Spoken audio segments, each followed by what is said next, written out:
जी नाज़रीन, असां हींअर मौजूदु आहियूं सरजानी जे इलाइक़े अब्दुर्रहीम ॻोठ में। हिते जेके मज़दूर माण्हू आहिनि जेके अॼु काफ़ी ॾींहंनि खां बेरोज़गार आहिनि, बेयारो मददगार आहिनि, इन्हनि खे पुछंदासीं त इन्हनि जे पारां जेका गवर्नमेंट जेको ऐलान कयो इन्हनि खे कुझु मिली सघियो आहे या न, हीअ पंहिंजो गुज़रान कीअं पिया कनि। अचो त हिननि खां पुछूं था त हिन जो छा चवणु आहे।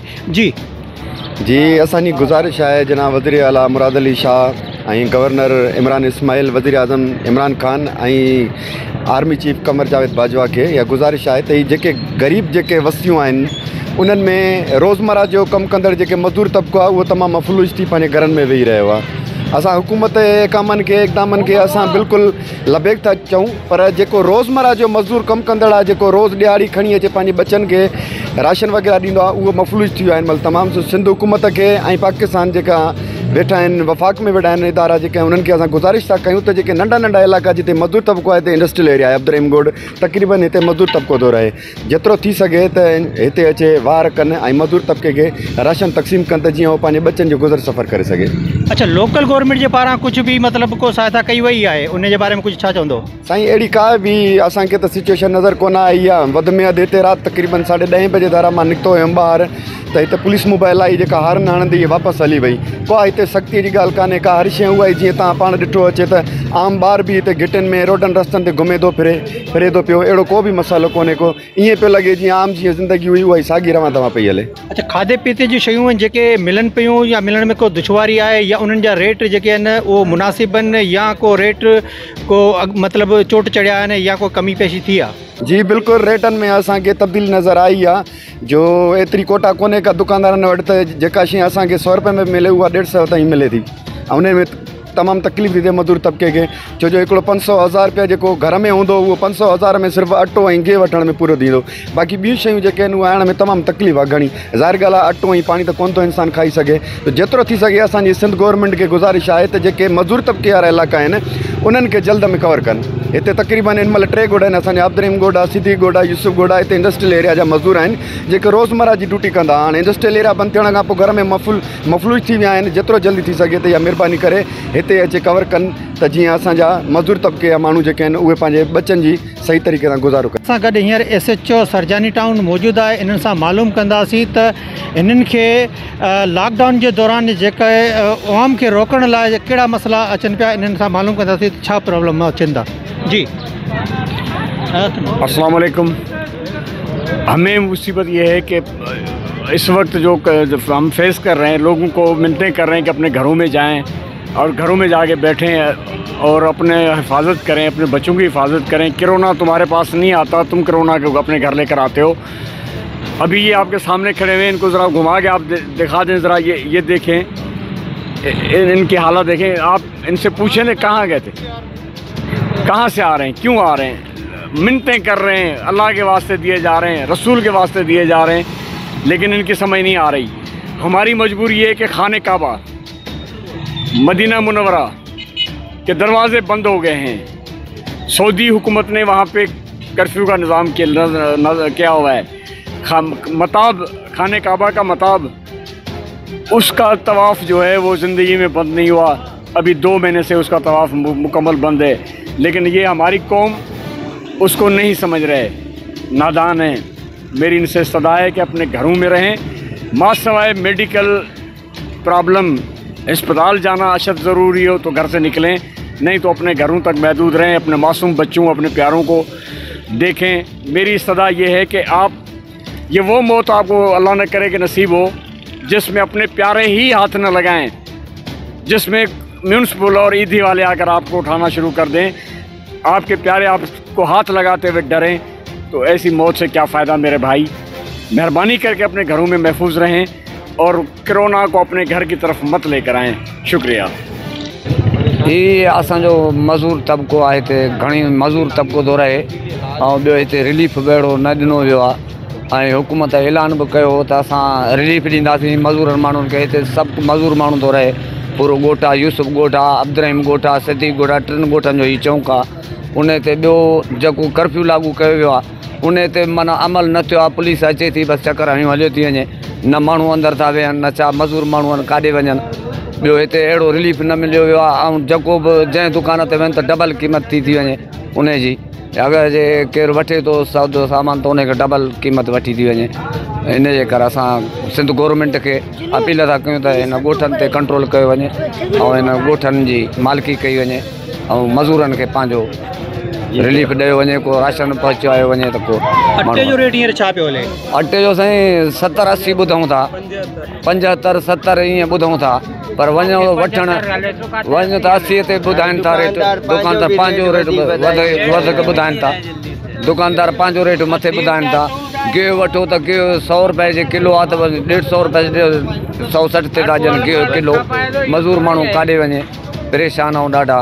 हुकूमत पंहिंजो कमु ॾेखारे, महिरबानी हूंदी उनजी। असां अपील था कयूं त हिन ॻोठनि ते बि कंट्रोल कयो वञे। आवाम ॿाहिरि निकिरी थो पए, उन आवाम खे बि कंट्रोल करे त बहितरु रहंदो, जीअं हिन बीमारीअ खां कोरोना वायरस खां बची पवनि। हिते त जीअं ॾिसींदो को कंहिंखे त को न आहे मास्क बि न आहे, पातल कनखे आहे कनखे न आहे। इहा महिरबानी करे मास्क बि ॾिया वञनि ऐं राशन बि ॾियो वञे त मज़ूर तबिको ॿाहिरि न निकिरी सघे। त को हिते न हुकूमत जो निमाइंदो पतो आहे, न को ज़ाहिर आहे हिते, न को पुछण ई कंहिंखां को आयो आहे। हर को आवाम पंहिंजी मदद पाण बि थो करे, वठियो थो अचे। पोइ जेको हुनजो वसाइल आहिनि सो खाइनि था, न त अला अला ख़ैर सलाह। हुकूमत अञा ताईं त को बि रिलीफ न ॾिनो आहे अहिड़ो। हिते को अहिड़ो हुकूमत जो नुमाइंदो न पहुतो आहे। हिते को अहिड़ी पुलिस अचे थी, बसि चकर हयूं हली थी वञे, न रेंजर्स जी सिक्योरिटी आहे हिते, न कुझु। त आवाम ॿाहिरि निकिरंदो न, ॿियो छा कंदो? आवाम ॿाहिरि ई वेठो आहे सॼो, को माना पंहिंजे घरनि में न आहे। हिन बीमारी जेका हले थी, सवनि जे हज़ारनि जे तइदाद में हाणे थी विया आहिनि, त उहो कीअं थींदो कमु? असांजी अपील आहे हुकूमत खे त हिन ॻोठनि ते कंट्रोल कयो वञे।